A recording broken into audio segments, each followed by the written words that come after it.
তুই না ঢাকা গেছিলিস, ঢাকা যেয়ে কি কি দেখলি রে? আরে ঢাকায় যে তো অনেক কিছু দেখছি, কিন্তু আমি শুধু বলেছি আপনাদের ঢাকা জায়গাটা অনেক সুন্দর। জানো শোনা একটা কথা? কি কথা গো সোনা? ওই সেই দিনকে তোমার হৃদয়ে মাথা দিয়ে শুয়েছিল না, তোমার হৃদয়টা যেন কুড়কুড় কুড়কুড় করছিল, আমার খুব ভালো লাগছিল। ওরে শালি, যেদিন তুই আমার হৃদয়ে মাথা রাখি দিয়ে ঘুমাচ্ছিলি সেদিনকে আমার জামার বুক পকেটে বিড়ির প্যাকেট ছিল, ওর লেগে কুড়কুড় কুড়কুড় কুড়কুড় কুড়কুড় কর। এবারে বৌদিটা আবার আমার সাথে এসে ঝামেলা করছে শুধু শুধু। তোমাকে আমি বলি কিন্তু তুমি তাও বিশ্বাস করো না। যাও এবার নিজে গিয়ে দেখে নাও। কি তোমার সাথে আবার ঝগড়া করছে? দাঁড়াও, তো বড্ড হয়েছে বৌদিটা, মানে কিছু বলবে বলে তোমাকে যা ইচ্ছে বলে, তাই তো? দাঁড়াও, আজকে ওর একদিন কি আমার একদিন, যা ইচ্ছা তাই বলবে না তোকে। আমি বাচ্চা মেয়েকে আজকে আমাকে দেখিয়ে দেবো যে আমিও কে, আমি একবার ছেড়ে আছি। দুদিনে দেখাতে পারছি না, আমার নাম হলো টিপ উজ্জ্বল। দেখিয়ে দেবো যে ছাড় খাচ্ছে। যা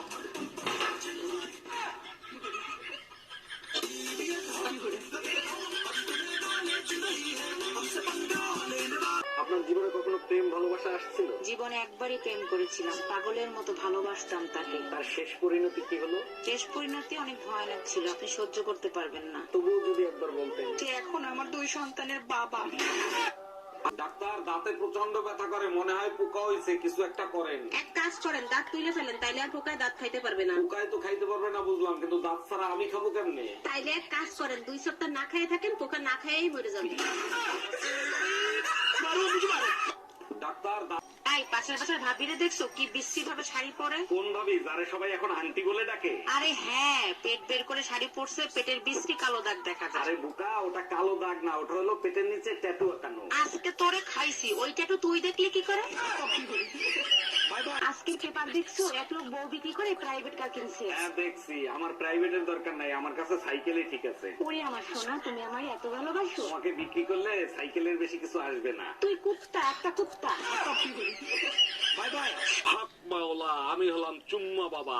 চুম্মা বাবা, শুনেছি আপনি নাকি চুম্মা দিয়ে ব্যথা ঠিক করতে পারেন। যেখানে ব্যথা সেখানে একটা চুম্মা দেবো, সাথে সাথে ব্যথা চলে যাবে। আমার জামার ব্যথা কি ঠিক করে দিতে পারবেন? অবশ্যই পারবো, বলো কিসের ব্যথা? পাইলসের ব্যথা। আসসালামু আলাইকুম ভাবি, ভালো আছেন? ওয়ালাইকুম আসসালাম, আমি ভালো আছি, আপনি ভালো আছেন? ভাবি, আপনার ছোট বোনটাকে না আমার খুব ভালো লাগে, আমার সাথে বিয়ে দিয়ে দেন। ওই চেহারা আর রূপবানের পাত নিয়েন না, কি যোগ্যতা আছে আপনার? আরে ভাবি, আমি রাতের অন্ধকারে মোবাইলে চার্জার ঢুকাইতে পারি। আসসালামু। ভাই কই যেতেছেন? বাজারে যাইতেছি মোমবাতি কিনতে। কেন আপনার কাছে মাঝে মাঝে কারেন্ট যায়? আর বলেন না ভাবি, কে আপনাদের দিকে কারেন্ট যায় না? না, আমাকে দিকে মাঝে মাঝে যায় না। তাইলে তো ভাবি আপনাদের এখানে আসা থাকার দরকার। আমাকে দিকে মাঝে মাঝে যায় না, মাঝে মাঝে আহে।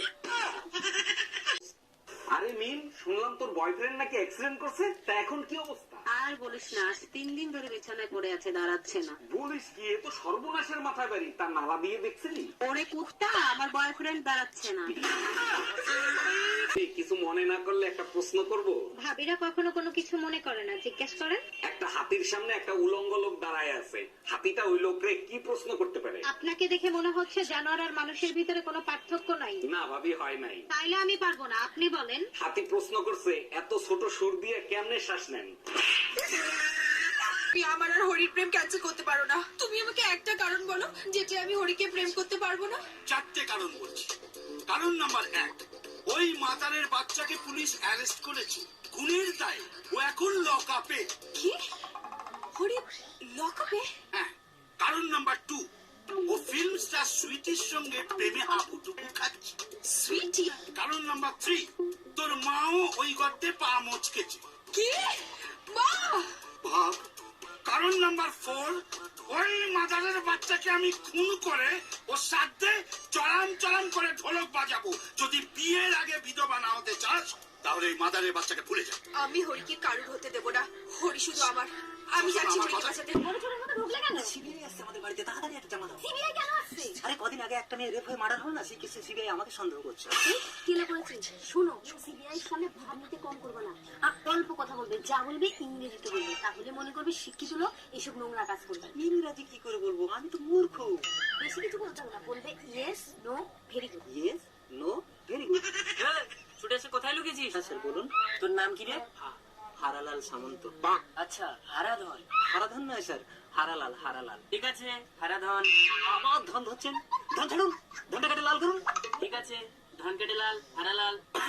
কদিন আগে একটি মেয়েকে রেপ করে মার্ডার করার কেসে আমরা তোকে সন্দেহ করছি। আপনি একটু থামুন। তাহলে এ ব্যাপারে আর আমরা কাউকে সন্দেহ করছি না। নো। তাহলে আমরা তোর ফাঁসির ব্যবস্থা করি। Very good. হ্যালো বউ, তুমি কবে বাড়ি আসবা? তোর বাড়িতে যাবো না, তোর ভাত খাবো না, তাও তুই রোজ রোজ ফোন করিস কেন রে? ওই যে তুমি বলো যে তোর ভাত খাবো না, ওই কথাটা শুনতে আমাকে খুব ভাল লাগে। ওর লেগে আমি তোমাকে রোজ রোজ ফোন করি। এইভাবেই পা জড়িয়ে ধরে। আচ্ছা তুই সকালবেলা ঘুম থেকে কখন উঠিস? হ্যাঁ, সেরকম কোনো ফিক্স টাইম নেই, যখন ইচ্ছা করে তখন উঠে যাই। আরে তুই তো আমার ছোট ভাইয়ের মতো। ও ছোট ভাই, তোর তো কোনো ছোট ভাই নেই? একটা ছোট ভাই আছে, তুই তো ভুলে যাচ্ছিস।